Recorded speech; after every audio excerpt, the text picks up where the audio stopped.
obviously like the fucking. Let me see, fucking. It's some type of fucking.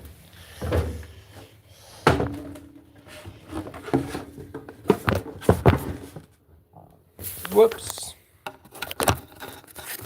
So just the angle. Uh-oh. So I got two different red shirts. I got fucking your basic, I guess, crew neck shirt. So there's a basic crew neck shirt, and then I got a basic work polo red collar shirt. And this red collar shirt, it fits better on me than the crew neck. Because obviously people are like specifications with the style, right? So I got a basic crew polo. So I'll put the crew polo on after. I'm gonna do like a 5-minute astrology read because I need to do this. In that last video, it was what it was. You know, don't take YouTube too seriously. Just depends what, guys. YouTube is like, it's growing. It's YouTube is expanding in its own right, right? It's simultaneously, you know, attempting to be more communal with its, you know, restrictions that it has, right? So there's certain restrictions that it has, and I'm just gonna do like the quickest astrology read. You know, hit the surface level. You know, the moon guard, the moon on one layer being really connected to the Saturn matrix. So the moon and the Saturn, they were on their own surface level Earth matrix. That was a whole society system, right? I guess, you know, you had to go through some type of really rigid Saturn protocol, Saturn Neptune protocol, to kind of like be a citizen of the surface level independent sovereign moon nation, because the moon nation is slightly its own thing, right? The moon is its own independent nation, right? But the predecessors from 2012, they said the matrix is a Saturn moon matrix. What does that mean? It's like there's a plug and play Saturn infrastructure mechanism that is rerouted slightly before the moon is doing its thing. So the moon, aside from the moon being its quote unquote sovereign nation, it's doing its own shit. And then it reroutes and it plugs back to the system of the Saturn. So it's like this 2025 Earth shit, it's low key really serious. But if there's a significant change of guard, then all of the moon stuff, according to the quote unquote Saturn matrix guard, that's all of it's going to get rearranged because obviously everybody has a significant connection to the moon, right? And how you're acquiring some type of, you know, human emission feel good energy, or a human emission energy that is coming somehow from the human and the soul in the human, and the human is emitting some type of water vapor energy of a moon energy that's connected to the emotional heart complex system of the human, and that moon energy is being governed per the Saturn matrix protocol system, right? And that and that Saturn matrix protocol system, it could have been Saturn at the forefront and his own select niche council of who is the Saturn Council, right? And it could have been all the planets in their fallen and risen degrees, because the Saturn thing, he just inherited it from the collective ancient pre-Anunnaki, right? The ancient pre-Anunnaki, they had some type of foundation, right? And that foundation, somehow it was appointed within the last 24,000 years, give or take significantly, to some type of Saturn complex that Saturn complex still had to follow up to a bigger picture so he could have a standard balance in how he's doing his Saturn guard in the Earth matrix reality at the surface level, right? So there's a surface level thing. And I know it sounds like this is where we're at in the Earth. It's like if you see the map of the solar system, you see all the planets on the solar system supposedly orbiting around the sun. They've had their own precession and track record of time through a different binary star galaxy, which includes around Sirius A, B, and C. And within that, as the different main planets have had their own rising and falling of energies, they were supporting the surface level Saturn, Moon, Earth matrix for what it is to be, derived from how certain planets throughout time on the galactic calendar on how certain planets were quote unquote deactivated for a time, activated for a time, or some type of medium activation for a time, right? So within that, now, as we're traveling through a significant point from the binary star, from wherever Saturn started the guard, and now somehow there's a different particular transition, and then going back to that starting point, now there's a whole new journey in the quote unquote in the binary star. Now we're trying to figure out. Now we're trying to figure out, like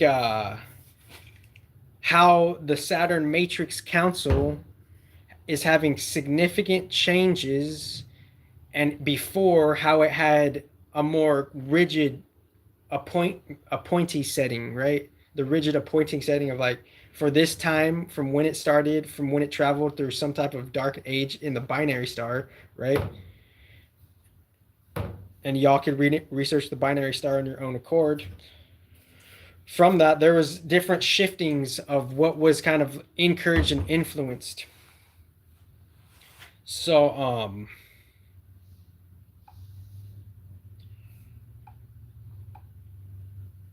it's important to realize within the last age, the predecessor said it's a Saturn moon matrix. So the moon, aside from its simultaneous independence, it was kind of like backwired by the Saturn Matrix Council, right?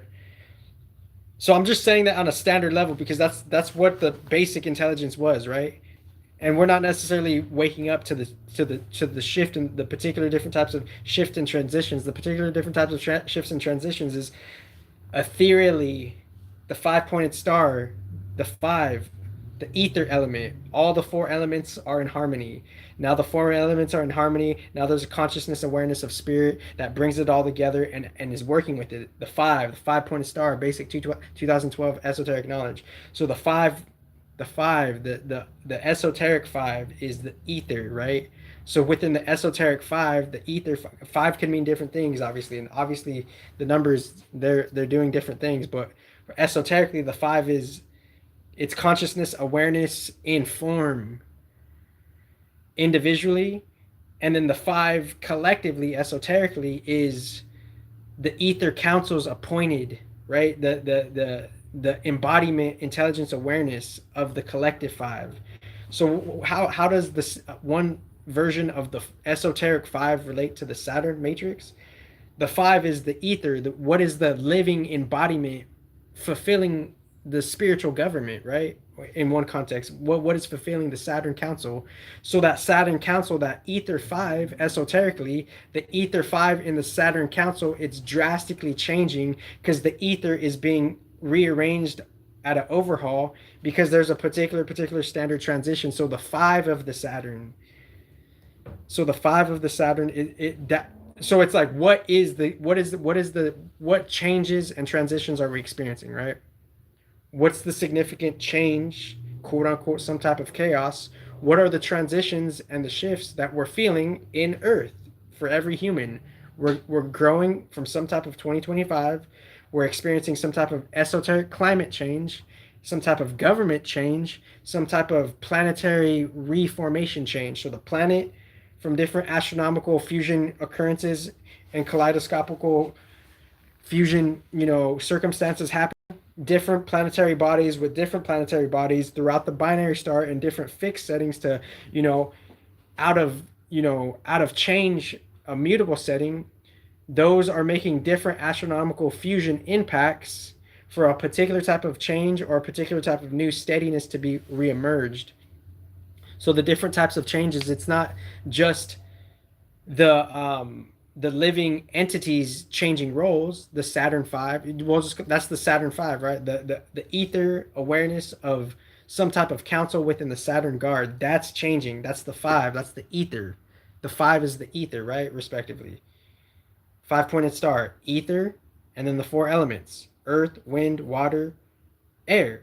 That's the 5. So this is, it's like so basic, but it's funny how like we know this, but we just forgot we knew this. So within that, the collective 5 would be there's a collective ether changing, right? So within that collective ether, every planet has their own version of the five, but the Saturn's ether five, they were in control for, metaphorically, for an example, 24,000 years on Earth. Just a fair esoteric example. So if there's a certain guard that was in control, regardless of if you're atheist or not atheist, there's still some type of like regime in charge, right? There was a regime in charge saying this is what gets to be allowed, this doesn't get to be allowed. You have to follow this chain of commands to try to apply to be some type of ruler per some type of hard surface level Saturn complex. And within the big binary star of this, now finally the biggest thing energetically, esoterically, is the change of guards. And I'm just saying it neutrally, guys. I'm saying it neutrally because that's like, what is this energy? What is this chaos? What is this big energy? What is this hype? What is all of the fuss about? Right? What is all the fuss about? Well, behind the scenes, esoterically, surface level people could balance themselves with what's actually going on an esoteric truth level. What's going on an esoteric truth level? Everyone's saying it. I'm standardly saying it neutrally. Is like, we're trying to understand the changes of Earth. What are the changes of Earth? Five, ether. The intellectual organization is changing. Ether, right? Wind, new information, new research, new fucking intelligence, offline, online. That's changing. Fire, the spirit's always the soul is doing some crazy, complex reincarnational incarnation thing, and how death and life could be a thing, right? Fire, dancing with life and death, and being in like a whole different spiritual incarnation system. Water, the experiment of some type of like, your human's relationship to receiving comfort, to being your own quote unquote sovereign experiment, and seeing how that's how those water quote unquote banks are being managed, right? Moon and Saturn, right? And then Earth, how is that like, what's being put to what's being put to like ultimately like Earth being like not necessarily what's being put to war. That's because the war is like a product of everything coming together to just see like, what are we actually warring for? We're using everything against everything, quote unquote. But the earth is a subject to change from everything else that's changing before it. So the water, the fire, and the air, all of those changes then contribute to the essence of planetary earthly transformations. The earth is respectively the surface level final element, respectively, and that final element underneath it has all the different elements changing differently. So within all of those elements changing differently, then that's how the earth gets changed, because all of the elements are doing their own circular orbital dance play for them to make new things, steady things, radical changes. And then the earth is feeling all that, and slowly but surely the earth itself, new planets are being made, new galaxies are being made, new humans are being made, because the earth is being made and it's being titillated and provoked by super elemental vantage broadcasts. The ether is changing, the air is changing, the fire is changing, and the water is changing, and all of those elements are now making the unique earth element change, right? So to be mindful of the moon is like, how is the moon changing? The Saturn 5, the ether Saturn 5, his whole thing is changing. So how the moon is changing, there's a sameness, because we're still honoring what worked traditionally. Duh. We're still honoring what was put into place. Duh. Like, we could honor old balanced Saturn things, right? We could honor like the balance of Saturn. Like, it's like, the collective goodness is bringing the constructive nature out of Saturn, right? And however that higher order is letting Saturn, somehow be simultaneously constructive in different versions of malevolent, right? So this is universal maturity, right? So what am I saying here is like, the moon is slightly the moon industry is slightly being changed, because we're still feeding off the Saturn structure of how under that regime certain energies could be stored in certain places on the Saturn infrastructure, right? Original open source. So So now that that Saturn infrastructure is slightly changing, the moon energy, how we're gonna like we're just pretty much, aside from the ether change, intellectually we're intellectually responding to the change of what's the correct way to transact with the moon, right? And that's a whole different conversation. I'm gonna keep going. I just wanted to I just wanted to clean up that point. I'm gonna now I'm gonna read the now I'm gonna read the astrology. And yeah, and look at my sovereign maturity could catch up. Y'all could say the nastiest things you want. Y'all could try to attack me. Y'all could do whatever the fuck you want. That's the experiment of Earth, right? Y'all could maybe see me at a wherever, right? A club, a golf club, a basketball game. My standardality is ready for your criticism, right? Because your criticism doesn't hold any weight for me to fucking balance this shit on a deeper level. But it's possible my human, and like,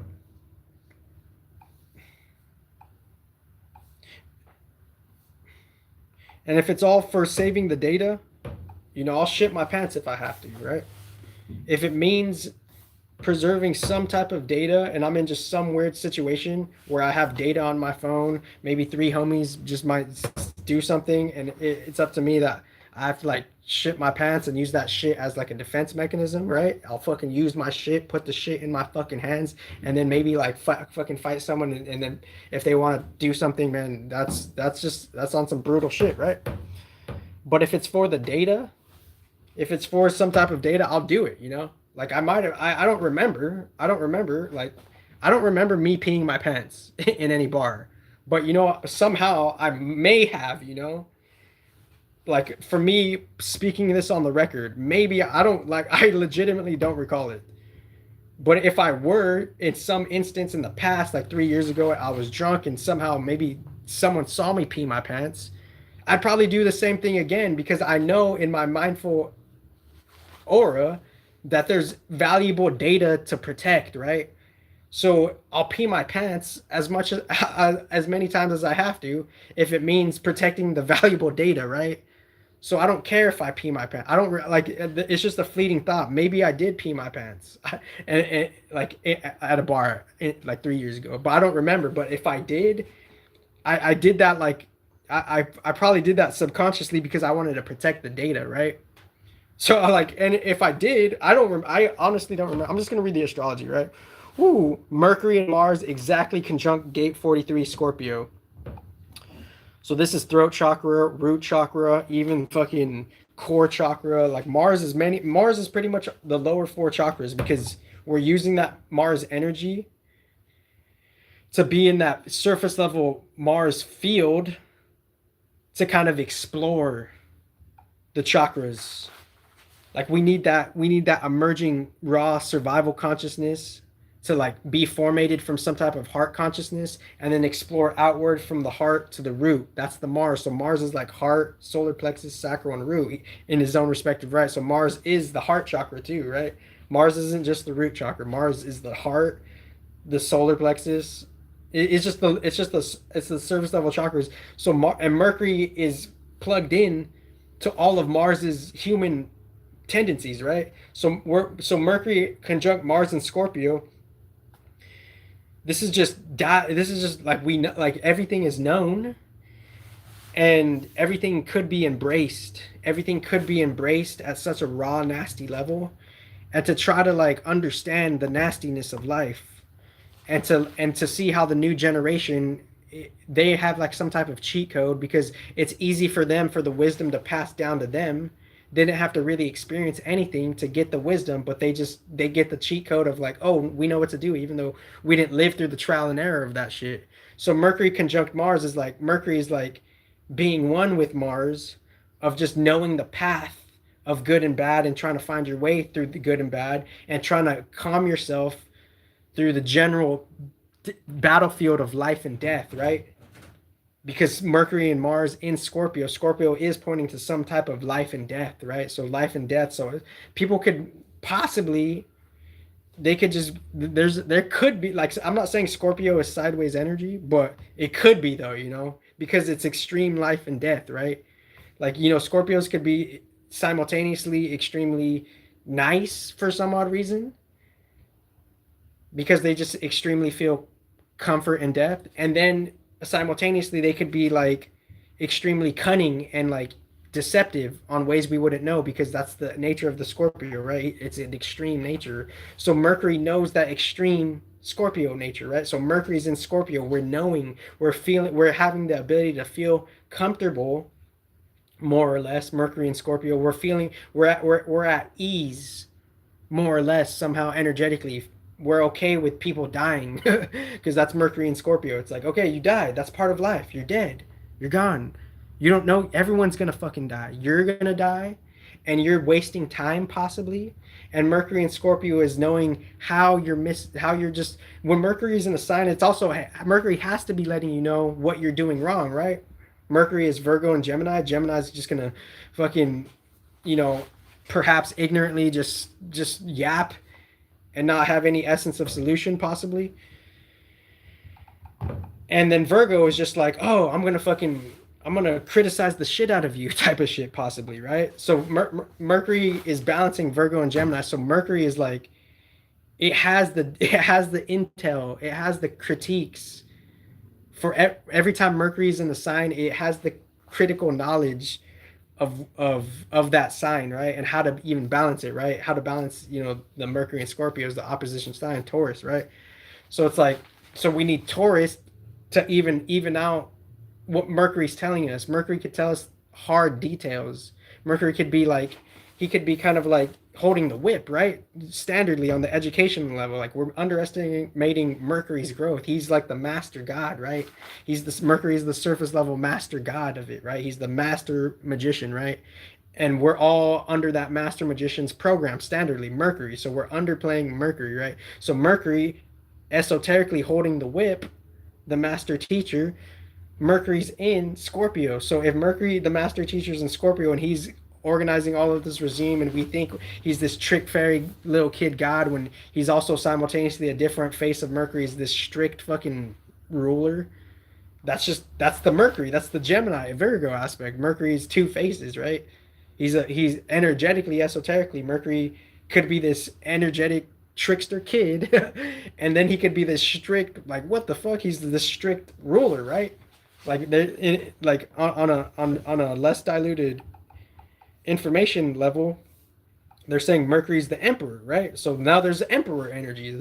So we forgot the emperor, the masses, the lower octave, the fuck boy, fuck shit Mercury. They forgot the emperor, right? Casually, right? So Mercury, the emperor, on the surface level, wizard level, the emperor is in Scorpio. So emperor with the conjunct the executioner, Mars. So the executioner and the emperor are in Scorpio. So what does that mean?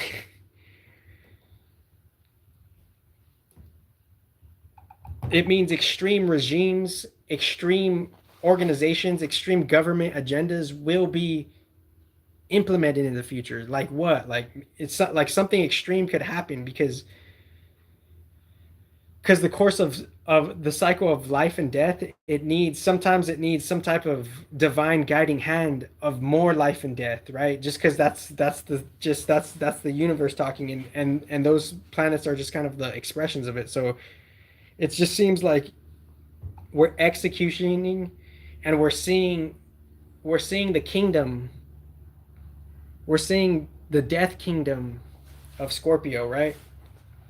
Mercury could unveil a secret kingdom in the constellation, right? So Mercury, the emperor, could highlight the secret Scorpio energy, how within that constellation, different entities, including Mercury and other entities, go through the Scorpio constellation, and aside from the surface level avenues of the Scorpio constellation, somewhere there's a secret kingdom, right? Of how the surface level things are being kind of just organized, right? And from that kingdom of Scorpio, there's an executioner, right? Not good, not bad. So there's gonna be like, so all of this war shit, it's amplified. It's amplified, right? We get a more or less, we get to slowly know our place in the collective Earth war, more or less, based on knowing how we resonate with our country, and how our country has different iterations and portions that are tied spiritually in contract to some type of division of the planet, right? Because the planet, all the planets, they're collective, and then they have divisions, right? And then the underground will fucking wash all y'all. It's all good, even like literally, but y'all ain't ready for that because it is what it is. But Mars and Mercury and Scorpio, it's like that executioner energy is at home, right? So it's kind of like it's kind of drawing it back. It's seeing a mystical execution. Scorpio is like I feel like Scorpio and Capricorn are connected based on the sextile, and that sextile highlight could be significant because we're seeing how there's a divine feminine consciousness, and within that divine feminine consciousness is also it's also included, and it's also orchestrating, and it's also like giving us information of like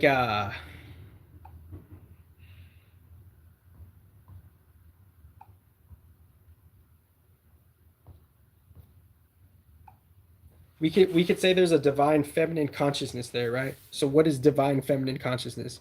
That divine feminine consciousness could have a voting mechanic to see what's not working, right? On an esoteric level, what's not working, and if it's not working, it has to be transformed, and the transformation is could be confused with some type of radical transformation, right? So Scorpio is a particular radical transformation, but what it other than what is causing the radical transformation other than just the respective conjunctions that are there and the rulers that are there in Scorpio? The rulers of Scorpio, Uranus, Pluto, and Mars, from a different higher dimensional layer, they could be under a alien queen, a divine feminine queen consciousness, extraterrestrial queen consciousness. That could have a secret influence in the Scorpio energy as well, right? The queen consciousness. So within that dark queen consciousness, us humans, we forgot about all of this. We forgot how we stemmed from all of this, and now we're doing a new human experiment of going through the seasons of life. And as we're going through the seasons of life, different objects in the sky are in those seasons, just as the sun affects the day. The sun influences the day on the earth based on where it's at in the season. So that means the other planets, based on where they're at in the seasonal ride, those planets are affecting Earth. If the sun affects the Earth, then the Mars and the Mercury have to affect the Earth. And the planets, they could be some type of esoteric space domain, right?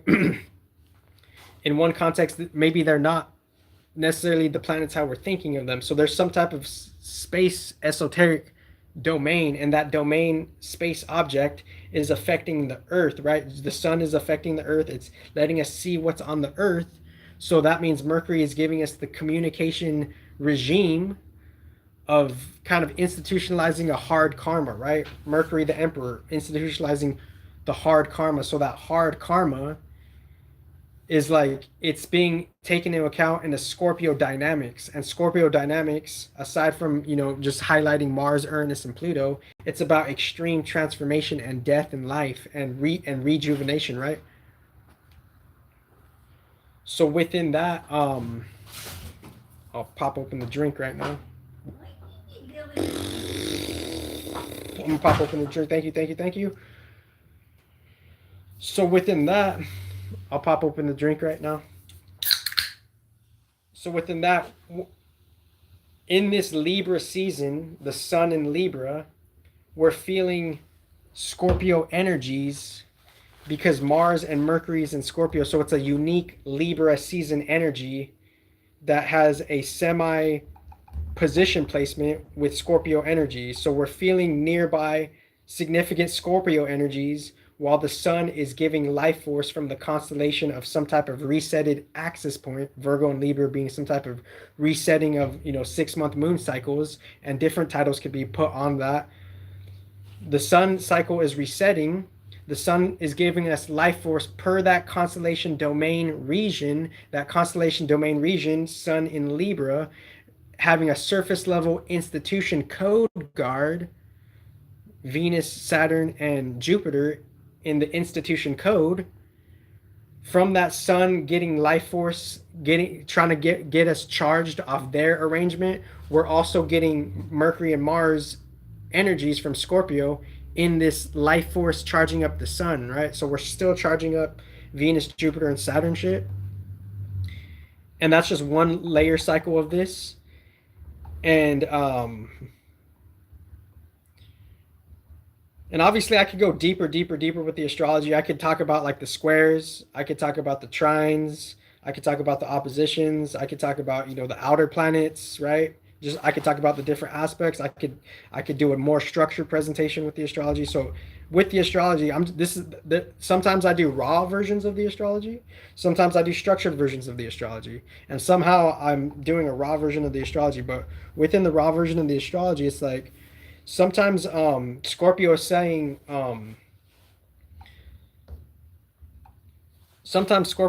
like you got to just like really you got to really tune in.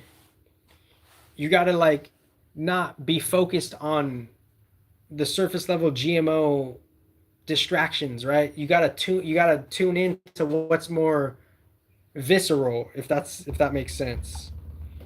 So Scorpio could be like saying tune in, right? The Emperor is saying tune in. The Executioner is saying tune in. Scorpio energy could be like tune in. Find out what's going on aside from the distortions, maybe.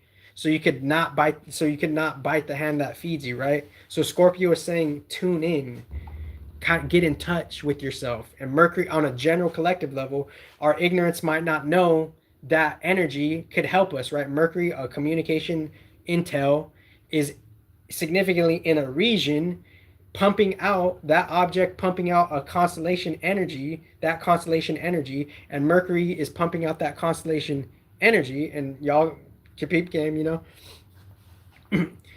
And within that, it's telling us to see the Scorpio energy dynamic of how we have to see the rawness of the individual and how the individual could get just lost in the chaos, right? This is where people could, Scorpio energy, this is where people could get cheated out, poisoned, falling, death, execution. You got. Scorpio energy is like you're getting got, biohazards, viruses, COVID-19, experiments fulfilling their extreme energy to get to finish you, right? So COVID-19 being successful, the overall experiment of accumulation of disastrous chemistry experiments, them being successful with murder or killing, right? Esoterically, right? So Scorpio energy is like tune in, right? And what's squaring the Scorpio energy? It's like, let's see what's in. I think Lilith might be in Leo for some reason.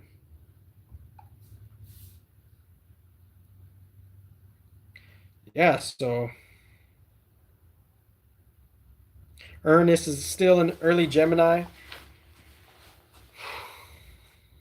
Uranus being 8, 10, and 11. 11, there was always, a significant upholding within the guard that necessarily didn't get credit because it was a super spiritual thing, right? Uranus, respectively, 11th house. He's with the super spiritual beginnings, right? That's Uranus. It's like super spiritual beginnings. 11th house. 10th house. He's there in the fucking council and he might got downplayed. 10th house. And then 8th house. He's there with the surface level new experiments and critters. So Uranus low key on the surface level, going from his outerly worldly shit, somehow came through the fucking pain of it all to participate and to funnel through all of the shit, right? Uranus is 11, 10, and 8. So if he's 11, 10, and 8, 8 being different, 8 not being just a matrix number, 8 could be like the house, right? So different uses of 8, original open source.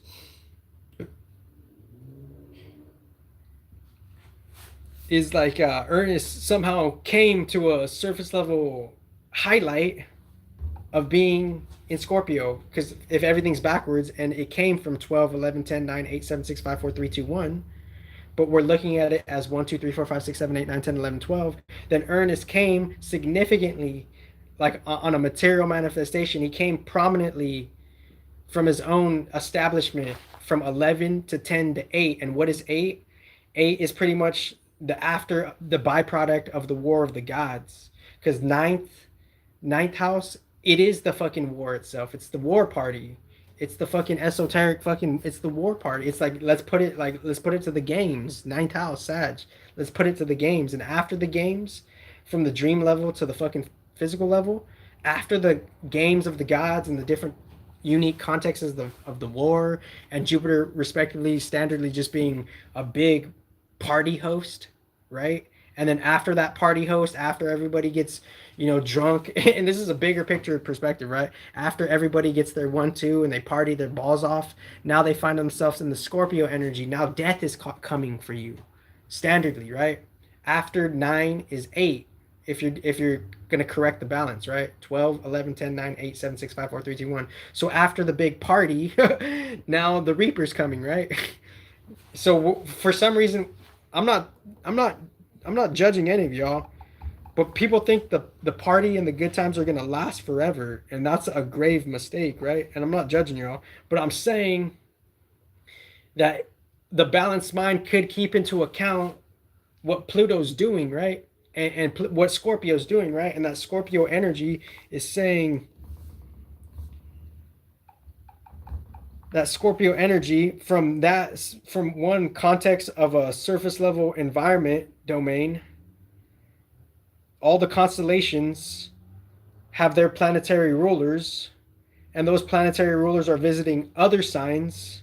And as those planetary rulers are visiting other signs, they more or less could have a different, higher version of themselves that go beyond these constellations of Earth. And now they're a beacon to receive what's going on in their minor constellation and what's going on in a higher constellation. So Pluto is in cusping Aquarius and Capricorn. So Pluto knows what's going on in Scorpio, right? He's the depositor for Scorpio. Pluto is the depositor for Scorpio. Pluto is in Capricorn and cusping Aquarius. So that extreme energy, that Pluto is also getting a Mars and Mercury influence. It's knowing what's like how there's an enhance of a spiritual death, right? It's an internal death, right? Scorpio is an internal death, right? So within that internal death is being heightened. What needs to be processed, right? Mars and Scorpio. What needs to be done? Mars and Scorpio is like you need to listen, right? You need to listen. Like you really need to listen, like without just lying, without just saying it to say it, right? You need to without like saying it with intention, saying it with purpose. Like we need to listen to our divine plan, right? So that's what Mars and Mercury and Scorpio is saying. You need to listen to what's happening in the death of the cosmos spiritually and the death of yourself metaphorically. So that's what Mercury and Mars are saying in Scorpio. It's like you need to listen. You need to listen to this shit. You need to listen to the planets and the seasons and how they're appointing a whole different agenda that you have no idea about, and your not so good beneficial rigidity could ignore those plans that will happen because they're the esoteric bosses. They're the ones saying what's gonna happen, like aside above all this surface level tech CEO shit, right? As they're getting their fucking free rides and their allotments from these original peer balance entities themselves, right? And how those peer balance entities, they could, from a different competition framework, how they could have their own war competition games, and somehow in a different esoteric paradox, somehow Jupiter is like the host of it, right? Somehow within the solar system evolution of the binary star, somehow Jupiter has been appointed to be the ruler of the land where the party competition games get hosted, and there could be war in there, right? Mars is the son of Jupiter. Mars, knowing, kind of organizing who goes where, and then once Mars kind of like is knowing like who you're fighting for, now it in in one area of the Jupiter area, now it's like there's a competition, there's a particular adventure. Once we go to like the Jupiter energy, we're going on a particular adventure based on what we've accomplished with the Mars energy, because the Mars energy, whether we know it or not, it's looking at us to see like what are we doing, you know, what esoterically, like what do we like what's our purpose and type of shit, right? So what's our purpose? The Mars is going to shoot us out to the Jupiter to see like this is the purpose you're standing on.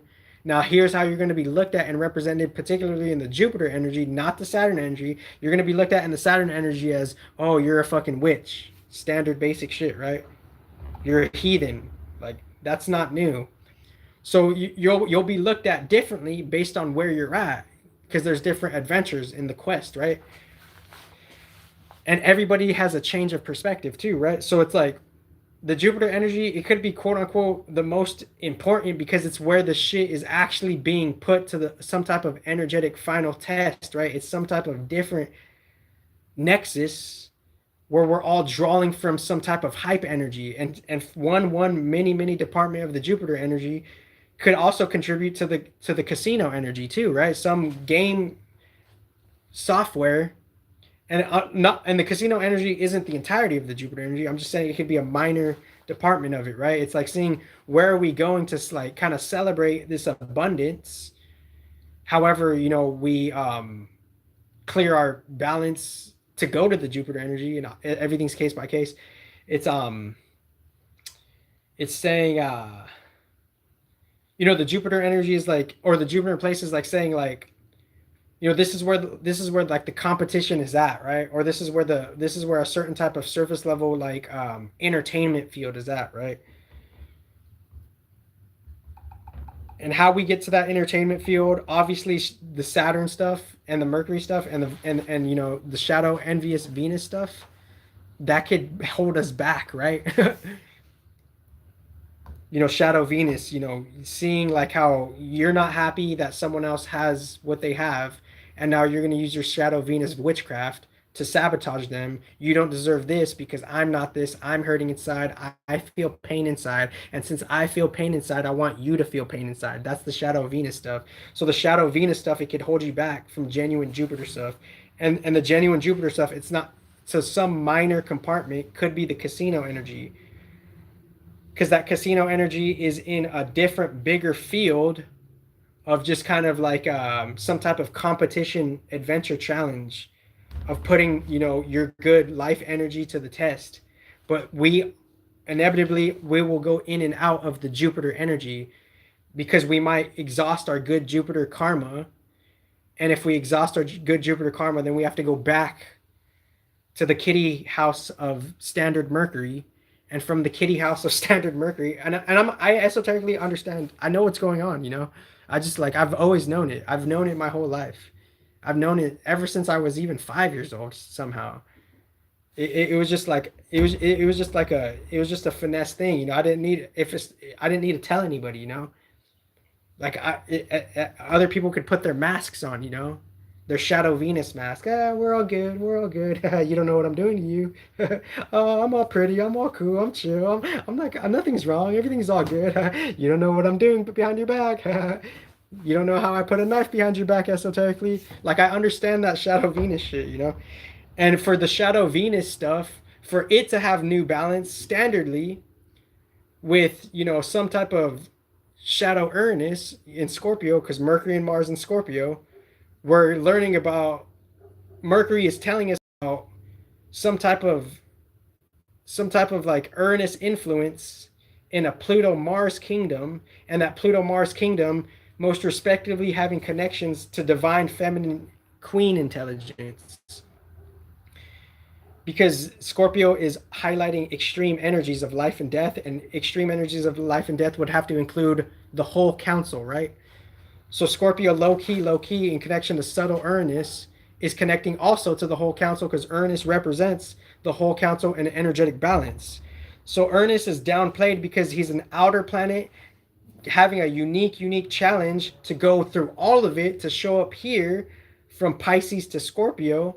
And now the energy and his organization and whatever the fuck, yeah, comes from that energy and organization. All of us, to some spiritual degree, all of us coming from a unique earnest. And obviously, you know, how that karma, we'll gather that good earnest karma differently. The earnest karma is like, it could be quote unquote rambunctious challenges, right? It's coming from a unique surface outer level in the dream world towards the inner level, and the inner level from the dream world is the outer level to us. So the inner level to the gods is the outer level to us, and the outer level to us is the inner world to the gods. So that paradox has been cracked. You could rewind that wisdom bit nugget, original open source or whatever. So within that, Mercury is telling us the path of extreme risk as well, and Mars is like saying like, what will you do? Mars in Scorpio in the gate of the listener is saying, can you understand what you have to do to balance universal karma, right? God's karma, right? The higher self of the higher balanced self of earnest, right? Um Moon is in third decan Libra at the cusp of Scorpio. So now we're feeling the cusp of Scorpio cusps Libra and Sag, and those significant transition points. It's just how we're extremely entering or exiting a certain new protocol, entering or exiting a party, and that party is a context thing. You know, anything could be a party: video game party, casino party, college party, different parties, little kid party. So that Jupiter energy, that Sagittarius energy, the moon is going to travel from first decan Scorpio to third decan Scorpio, and we're just going to feel the extremities of starting over the industry energetically, Libra, starting over the industry energetically, Libra, getting all the footnotes intellectually before Libra, Virgo and Libra, then going to Scorpio, seeing the human journey of death to life and life to death, seeing the human journey of how we are under contract to certain fates. Scorpio being respectively the fates in one aspect, and then the fates leading us to some type of karmic adventure, right? Sagittarius, karmic adventure, right? And not all adventures are good, right? So Libra, Scorpio, Sag. So the moon, it's like we can, on a surface level, we're gonna be like kind of like programmed. We're kind of programmed to go for the moon, right? More or less, right? We're trying to program to like, you know, have that like feel good energy, right?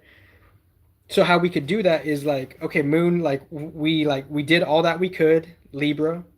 Moon in Scorpio, coming up in Scorpio, is some extreme shit is gonna happen. Extreme evil, extreme benevolence will fucking clash. And from that mini war in the moon in Scorpio, because the moon in Scorpio is just, it's some subcontext of a war, original open source. After that war in moon in Scorpio, then, and the moon will conjunct Mars and Mercury in Scorpio, then we're gonna get, you know, extra points to like kind of like see how our Mars and Mercury could help us feel good. So in like 2 to 3 days, there could be a different conjunction, and then after the moon will experience that transit, and then eventually moon will go into Sag, and then what new adventure is here for you on a mini level, right? So when moon is in Sag, it's like, what adventure is here for you? You know, great responsibility is created from, you know, some type of significant power, right? And then after, you know, the, you know, quote unquote, some type of quote unquote party energy, Sag, then that party ends from the humans going to the dream world, right? 1 to 12, 9 to 10. So after Sag energy, then we're going to go to Capricorn. Then everything's going to get reviewed and institutionalized. And within that, for some reason, the Dark Council of, you know, the old guard, for some reason, they could standardly rig that institution, Capricorn, right? Not good, not bad. So that institution could have a weird, dark rigidity, and all the planets carry their own energies of weirdness, obviously, because obviously some basic Billy could be like, "Oh, you're weird." Like, okay, what does that even mean? Everybody is subject to these energies, right? Everybody could be weird in the human life. Everybody could, fart. Everyone could get, side-eyed. Everyone could get exposed. Everyone could get peeping Tom type of shit.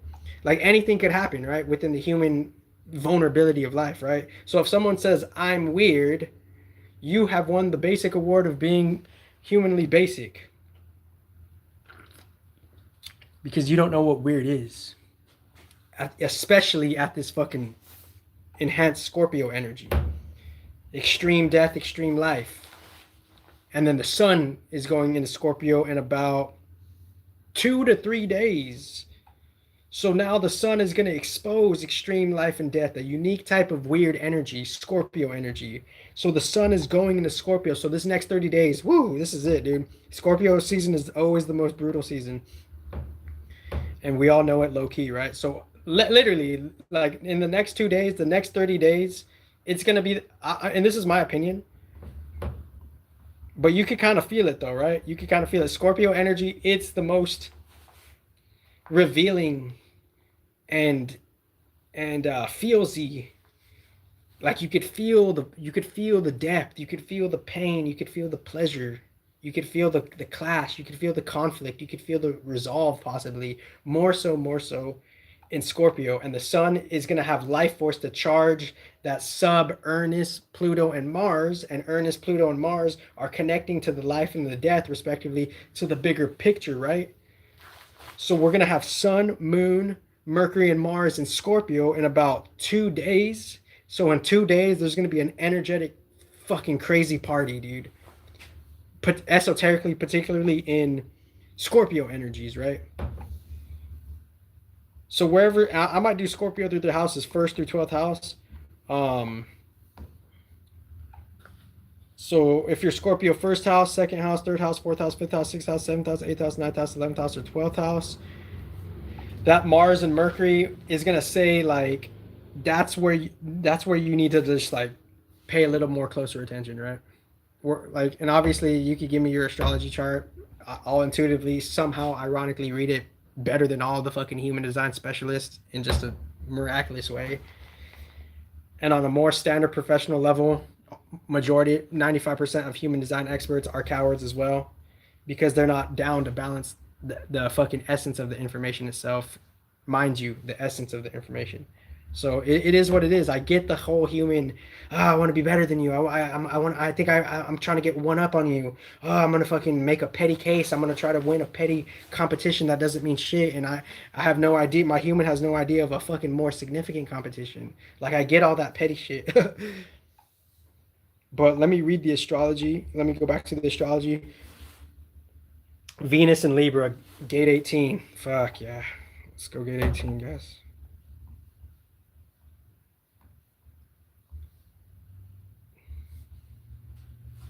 Uh-oh. Uh-oh. Nope. Ooh. Yep. Marvin Gaye.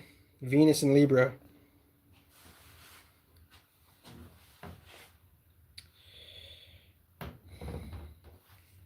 Seeing the needs of humans. Humans will inevitably do, their crazy shit, right? And that on a mature channel, there'll be a department for you to have kids, right? Somehow the gods have made the hospitals for all you crazy freaks to want to have 10 kids, right? Somehow there's an industry for the hospital to be a thing. That's Venus and Libra. Like there's an industry where freaky ass couples could try to have 20 kids. That's Venus and Libra. So Venus and Libra is like, yeah, yeah, yeah, we got you, we got you. Now's the time to do it. Venus and Libra is like, yeah, we got you. Do your shit, do your shit. There's an industry for it. How how could we stay on the balance of it though? That's for the paid contributors.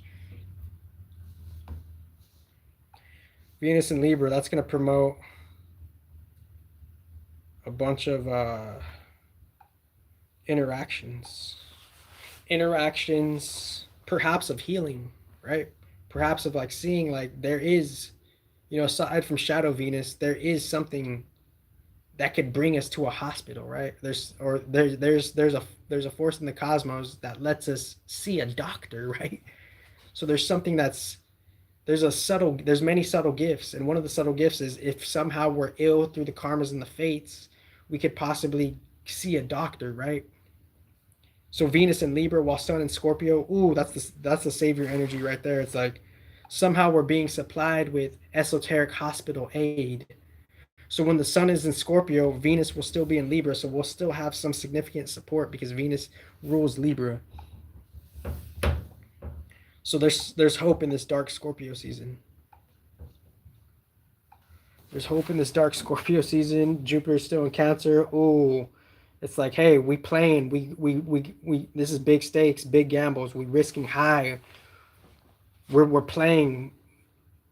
We're not necessarily measuring the percentage of our cognitive dissonance, but we're putting our money where our mouth is, for real. Jupiter and Cancer. It's like we're playing with this shit. We're amplifying this shit. We're going all in within this shit, right?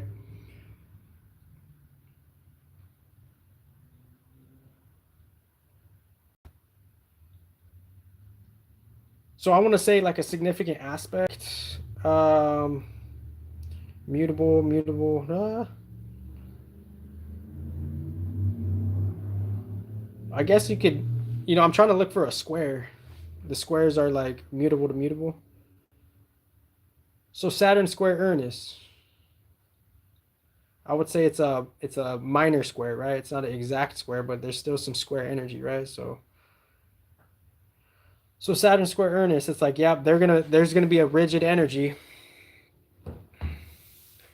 There's gonna be like a holding on energy, trying to hold on, but yet within the paradox of that, from an old conflict, a new and the from the old conflict, no matter how disastrous a war is, something new could always be built.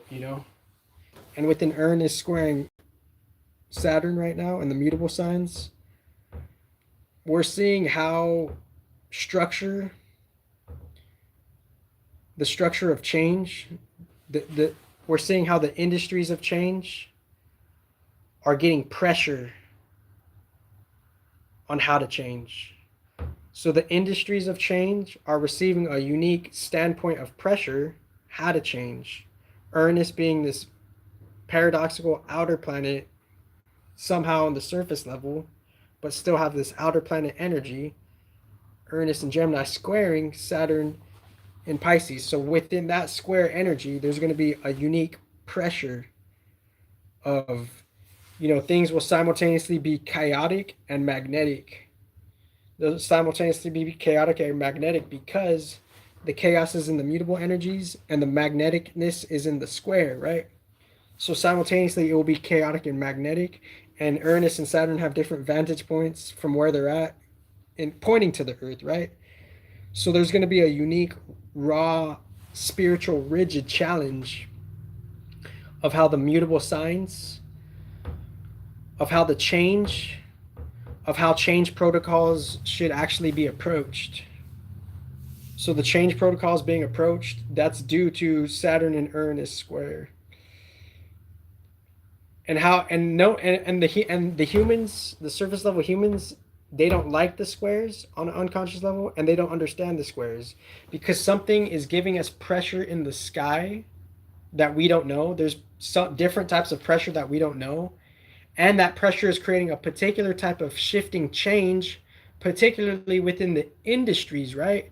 So there's a particular type of pressure from different objects, from different vantage points, and it's creating a certain type of riff in the cosmos, and that riff is somehow the earth is having a unique energetic magnet to that, and the earth being a unique stabilizer magnet to the general ecosystem and all the other planets, because all the other planets have their own stationary stay away radius on how they're connected to the earth, and how they could deposit things in the earth and receive things from the earth. So the earth is a special type of magnet. So that Uranus Saturn square in the sky, that mutable fucking that mutable square is seeing how the boat is being maintained, pretty much. If you're on a cruise ship, you're going on a fucking cruise ship. Maybe you might be traveling from Cali to Hawaii on a boat. Maybe.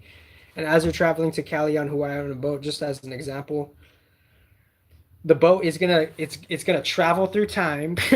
It's gonna travel through the seasonal energies, and it's gonna travel through, the different types of interactions that are happening on the boat, all those being mutable energies, and the mutable energies being more significantly impacted from how mutable protocols are approached, the mutable signs encouraging and provoking mutable protocols, change protocols. How do we respond to change protocols? Those mutable signs are being impacted by the celestial objects of Uranus and Saturn. And how we travel from California to Hawaii on the boat, it's going to be a whole new different way of travel. Uranus and Gemini, an entirely different, unique perspective of gaining Uranian perspective, vantage points, energies, and intellectual property standardly. That energy and intellectual energy is somehow coming to the surface level Earth, and from Uranus and Gemini, now we're having a whole new spiritual way to do it. And Saturn's in Pisces, that old guard is kind of just like still with, the old masses, right? So the old masses and the old guard is on one standpoint, and on a radical riffing square from a sober logical axis point in space and time. What's squaring the Saturn is the Uranus stuff. So the squares are kind of like a semi-opposition, right? It's not 180 degrees, it's 90 degrees, right? So within the square, Saturn, Uranus, and square, it's like it's making a space riff pressure field, quote unquote, semi-object. The pressure field is created from the squares in the space, right? So that square in the space, it's affecting the Earth. How? The Earth is experiencing Saturn in Pisces and Uranus in Gemini. So the Earth is experiencing that whole like matrix guard is like it's just kind of like it's kind of being there's just this harsh prohibition of the imagination energy, right? Pisces, the imagination energy, that imagination energy, low key, it's getting capped without us even knowing on different levels. It's being capped. And I would have to ask a different, a real legit predecessor to see. I would have to ask a legit predecessor to see, like, what does it really mean for Saturn to go through such a significant shift in guard, right? Because if Saturn's going in a significant shift and he's in Pisces, then what's really being gained and what's really being lost, right? So Saturn would be one face of Saturn, operational. A different face of Saturn would be the entity, right? So that operationalness could be kind of like a night and day of the entity, right? So there's an operational kind of container protocol within the imagination, right? So there's an operation like contain it, the fucking guard. Don't let this get out. Don't let the virus get out. Resident Evil, contain the virus. Don't let anybody know how the virus got out. That's just an example of Saturn and Pisces. Don't let anybody know the virus got out. And the virus could be a context thing, right? So, I'm just saying it. I'm going to conclude this video.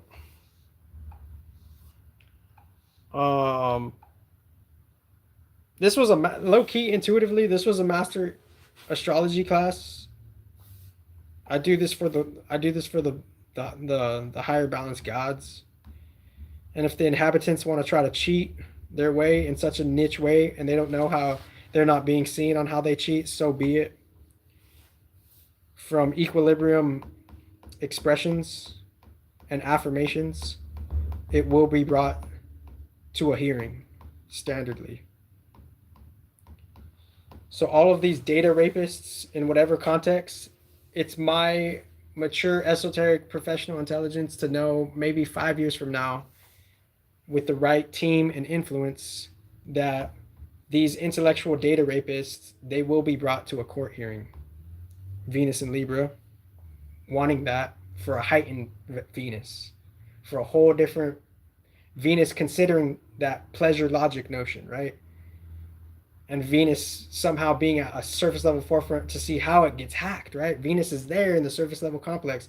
She knows what pleasure is good for her. She knows what's getting hacked simultaneously. So she's in her own dilemma, right? Venus is in her own dilemma. She knows what's the good, right? Venus has some of our backs, right? And then she's there engaged in the feminine consciousness, and the masculine planets won't necessarily see her as a threat, even though she's a high queen empress, right? Like all of the, somehow Venus is like the luckiest one, right? She inherited the queendom from all of the different feminine female entities, right? On the surface level, like Venus, she is the highest queen, right?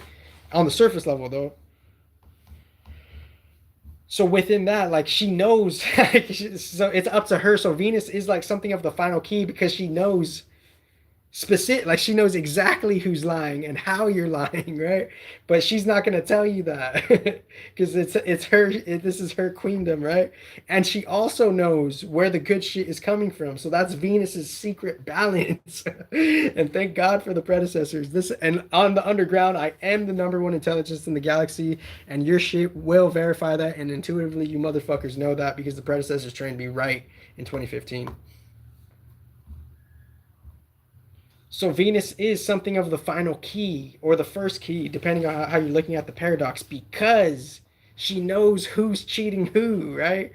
And like, certain divisions of Saturn don't necessarily see that, right? So it's up to her to like, it's up to her to kind of, what is she going to issue for like what's really good for her, right? And what is good for Venus?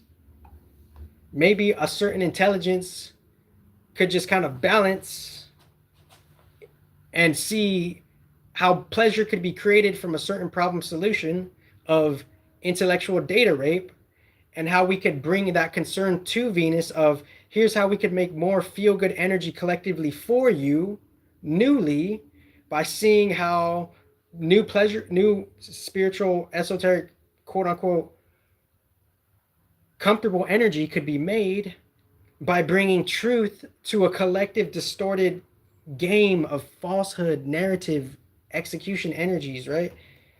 So it's up to us to bring it to Venus and say like, hey, this could help your balance, but it's up to you to choose what your balance is, because I'm selling it to Venus. I'm not necessarily commanding Venus, right? I'm just proposing it to her, right?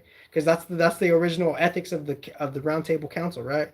It's like on a different ethics of the round table. You're not necessarily, no one's commanding anybody. It's like it's a round table discussion. It's the original circle, right?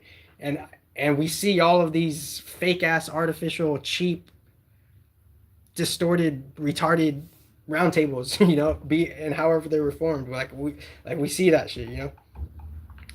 So I'm saying like, it's up to us to like really take back our intellectual energy and listen, and to stop fucking putting our energy into like, to some esoteric percentage degree, stop putting our energy in these no king protests and being in a distorted Saturn cycle loop, and actually fucking support solutions for real or not. And if you do or don't on the esoteric level, then that's why the reality is what it is. It's because you're choosing to be cognitive dissonance, have some type of weird, distorted competition mindset, and use and waste the intellectual energy by protesting a cause that probably won't even do anything. It's just a secret loose fucking program agenda. And knowing about that fucking notion in the 2020.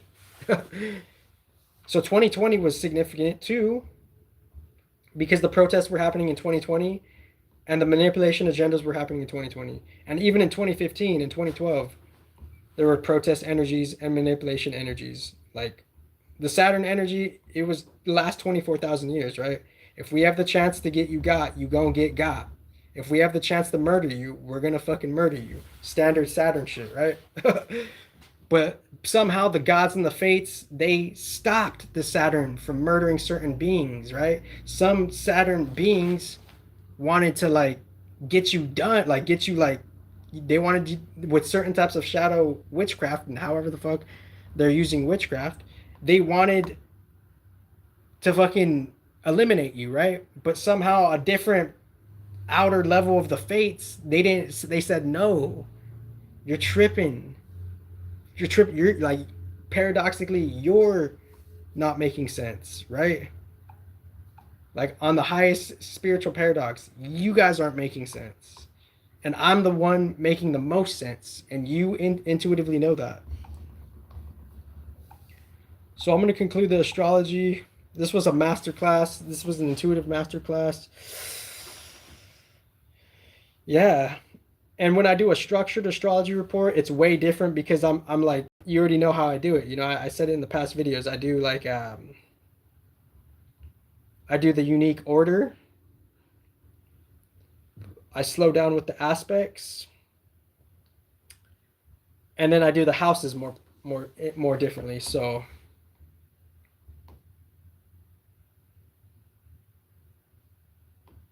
yeah. So this is wind responsibility. You guys have the best life ever. Thank you.